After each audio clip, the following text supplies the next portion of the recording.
J'ai pas forcément apprécié la saison 1, et c'est bien parti pour que je n'apprécie pas la saison 2 également. Yo people, c'est GDS, nouvelle Black Review à chaud sur la saison 2 de la série One Piece sur Netflix. Comme je l'avais dit dans une précédente critique, je n'apprécie pas forcément tout ce qui est remake, live action et tout. Je trouve ça un peu le néant de la créativité. En fait, c'est tout simple pour moi. Je vois vraiment pas l'intérêt de reproduire une œuvre culte telle qu'elle en la reproduisant en moins bien. Mais attention, ne soyons pas mauvaise langue non plus. La saison 1 de One Piece était une réussite parce que vraiment, je m'attendais à quelque chose. Tout le monde s'attendait à un truc catastrophique vu que One Piece est une œuvre assez farfelue. Et là, de la reproduire en live action, franchement, ça passe plutôt bien. Par contre, pour la saison 2, j'ai vu la bande-annonce.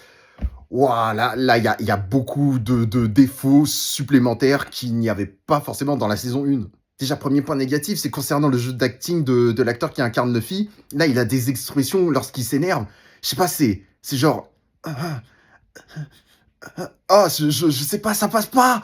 Ça passe pas, j'ai trop du mal. J'ai des frissons de malaise. Non. Et pourtant, je me souvenais pas que dans la saison 1, c'était aussi gênant ou je sais pas, là, il y a eu un problème. Ensuite, c'est concernant Nico Robin. Alors, ils ont changé son trait de caractère. Alors, c'est pas pour me déplaire, parce que moi, je suis justement pour une inspiration plutôt que d'un copier-coller. Dans le manga ou la série animée One Piece, elle est plutôt froide et moins extravagante. Alors que là, dans la bande-annonce, on la voit un peu plus malicieuse, presque, j'allais dire érotique.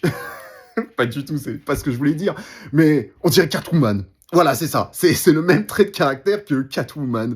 Un peu spécial, mais pourquoi pas? Parce qu'il y a un côté trop sérieux, vu que... on va passer à l'autre point négatif, c'est les personnages farfelus. C'est les principales craintes que j'avais auparavant. C'est que One Piece, c'est de la fantaisie, c'est trop exagéré pour le reproduire dans une œuvre dite réaliste, vu que c'est surréaliste. Et là, tu vois des personnages... ça passe pas. Allez, ça fait trop cosplay. J'ai l'impression de voir une fanfiction.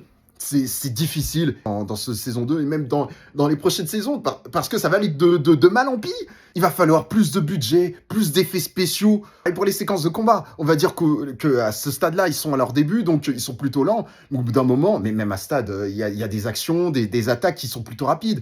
Mais quand Luffy va commencer à se mettre en guerre 2, les effets de vitesse, ouah, ça va être une... Oh là. Donc on verra ce que ça va donner, mais après, je ne sais pas si j'en ferai une critique, parce que honnêtement, regarder une œuvre que tu n'apprécies pas, que tu sais que tu ne vas pas apprécier, pour en faire une critique juste après, je trouve pas ça très, très pertinent, sauf si j'ai vraiment quelque chose d'intéressant à dire.